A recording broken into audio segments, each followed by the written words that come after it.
Hey guys, welcome back to another video. If it's your first time here, hi, I'm Jess, welcome. So for this Get Ready With Me, I had full intentions of sitting down, getting vulnerable, and talking to you about some big life changes that happened this week. But if I'm being so honest, I couldn't fully trust myself to do so without crying. So I decided to film my getting ready process in silence and do a voiceover instead. So every day this week, I've been helping my sister and her family pack up their lives into boxes so that they can make the 1,477-mile move to a different state. She's actually on the road to her new home right now as I'm recording this voiceover. And so even though I'm really happy for my sister and for her family, it's been harder than I expected. My sister and I have always been really close, and knowing she's not just a short drive away anymore, it's been sinking in. My sister is my best friend, and we lived 5 minutes away from each other, so I'd see her and my nephew several times a week. We hung out very consistently.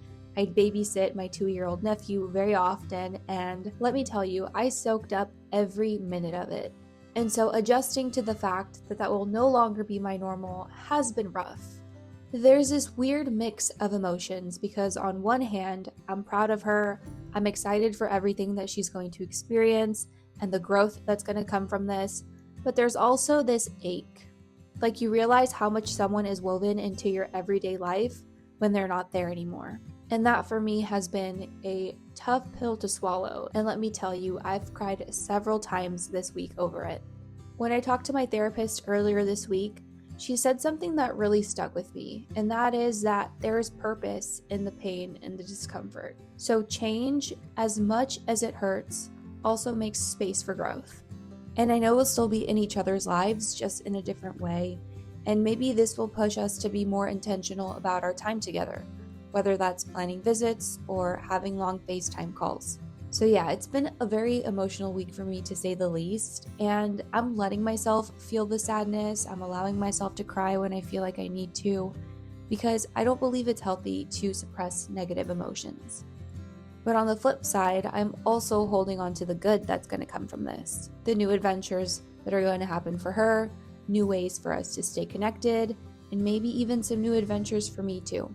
So even though this is going to be a challenging period for me, I want to be gracious with myself and I want to stay optimistic through it, knowing that good can come from something that doesn't feel quite so good right now. So yeah, that's the big life change that's happened this week. I'm grateful to have been able to keep it together long enough to film, edit, and upload this video for you.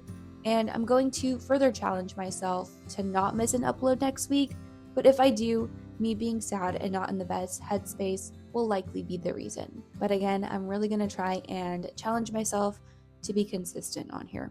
If you've gone through a similar situation, I would love any words of advice. Seriously, any advice would help. And thank you in advance. And also, thank you so much for taking some time out of your day to be here with me. I appreciate you so much, and I'll be seeing you in my next video. Take care.